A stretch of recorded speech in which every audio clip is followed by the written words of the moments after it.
Indonesia darurat pengangguran, antrean panjang job fair and janji 11 juta lapangan kerja Gibran, analisis mendalam. Selamat datang di A-Loyal Live TV dan TikTok at MrAGV.id.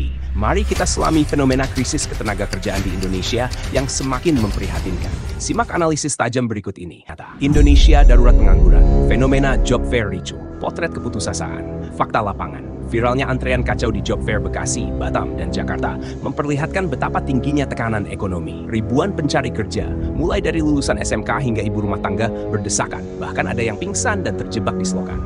Ironi kebijakan, job fair yang seharusnya menjadi solusi justru berubah menjadi ajang pencitraan kosong. Peserta hanya diminta memindai barcode tanpa proses rekrutmen yang nyata. Ini formalitas, bukan solusi, ujar salah satu pencari kerja. Data IMF, pengangguran di Indonesia diprediksi mencapai 5%, tertinggi di ASEAN 5. Sementara pemerintah mengklaim tingkat pengangguran terbuka menurun menjadi 4,76%. Namun gelombang PHK, 24 minggu diri 6 kasus per April 2025, membantah narasi optimistik tersebut. 2.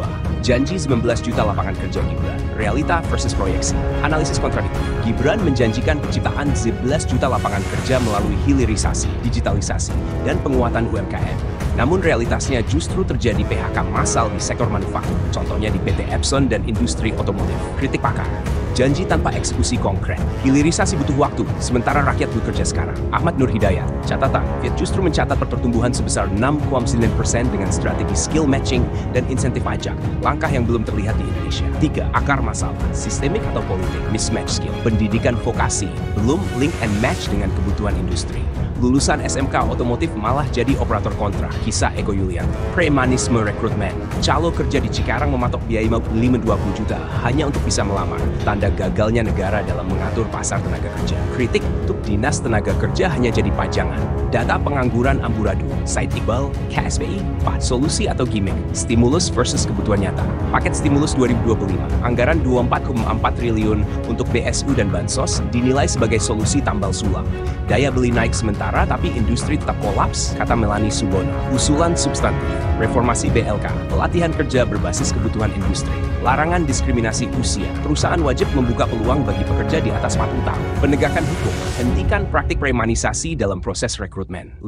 Catatan untuk pemerintah. Pesan untuk Gibran, janji 19 juta lapangan kerja harus dibuktikan dengan langkah konkret, bukan sekadar retorika. Pil pahit, jika bonus demografi tidak dikelola dengan baik, Indonesia akan menghadapi tsunami pengangguran yang dapat berujung pada krisis sosial. Fenomena antrean di job fair adalah alarm darurat. Pemerintah harus memilih, terus memainkan drama pencitraan atau benar-benar bekerja untuk rakyat. Jika video ini menginspirasimu, jangan ragu untuk like, subscribe, dan share. Ikuti juga akun media sosial kami untuk konten kritik sosial yang lebih mendalam. Bersama, kita bisa menjadi bagian dari perubahan.